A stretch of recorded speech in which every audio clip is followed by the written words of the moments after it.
یہ بہت ہی اہم اور نہایت شاندار قرآنی واقعہ ہے،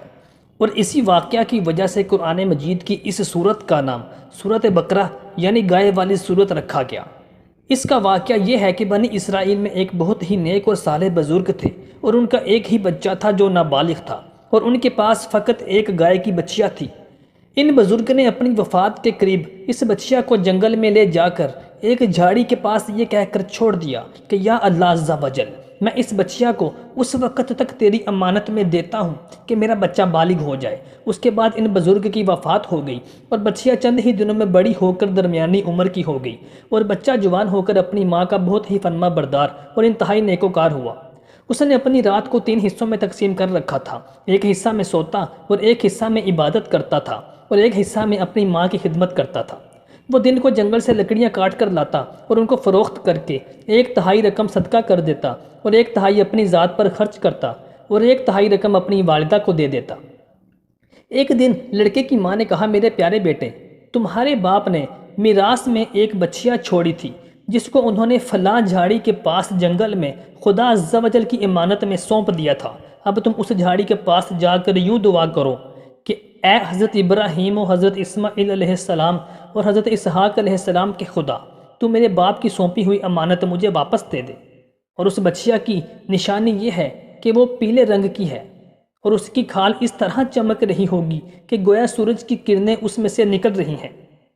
اپنی ماں کی یہ نصیحت سن کر لڑکا جنگل میں اس جھاڑی کے پاس گیا اور دعا مانگی، تو فوراً ہی وہ گائے دوڑتی ہوئی آ کر اس کے پاس کھڑی ہو گئی، اور یہ اس کو پکڑ کر گھر لایا۔ اس کی ماں نے کہا، بیٹا تم اس گاؤں کو لے جاؤ اور بازار میں 3 دینار میں فروخت کر ڈالو، لیکن کسی گاہک کو بغیر میرے مشورے کے مت دینا۔ ان دنوں بازار میں گائے کی قیمت 3 دینار ہی تھی۔ بازار میں ایک گاہک آیا جو در حقیقت فرشتہ تھا۔ اس نے کہا، میں گائے کی قیمت 3 دینار سے زیادہ دوں گا مگر تم ماں سے مشورہ کیے بغیر گائے میرے ہاتھ میں فروخت کر ڈالو۔ لڑکے نے کہا کہ تم خواہ کتنی بھی زیادہ قیمت دے دو مگر میں اپنی ماں سے مشورہ کیے بغیر ہرگز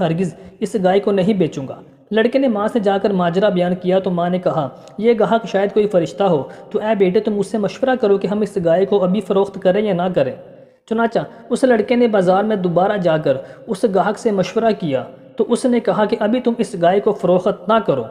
آئندہ اس گائے کو حضرت سیدنا موسیٰ علیہ السلام کے لوگ خریدیں گے تو تم اس گائے کے چمڑے میں سونا بھر کر اس کی قیمت طلب کرنا، تو وہ لوگ اتنی ہی قیمت تمہیں دے کر خرید لیں گے۔ چنانچہ چند ہی دنوں کے بعد بنی اسرائیل کے ایک بہت مالدار آدمی جس کا نام عامیل تھا، اس کے چچا کے 2 لڑکوں نے قتل کر دیا اور اس کی لاش کو ایک ویرانے میں ڈال دیا۔ صبح کو قاتل کی تلاش شروع ہوئی مگر کوئی سراغ نہ مل سکا، تو لوگ حضرت سیدنا موسیٰ علیہ السلام کی خدمت میں حاضر ہوئے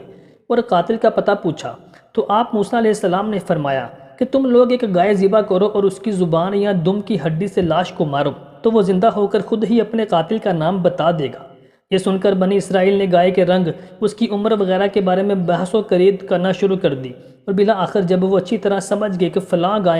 فلاں قسم کی گائے چاہیے تو ایسی گائے کی تلاش شروع کر دی، یہاں تک کہ جب یہ لوگ اس لڑکے کی گائے کے پاس پہنچے تو ہو بہو یہ ایسی ہی گائے تھی جس کی ان لوگوں کو ضرورت تھی۔ چنانچہ ان لوگوں نے گاؤں کو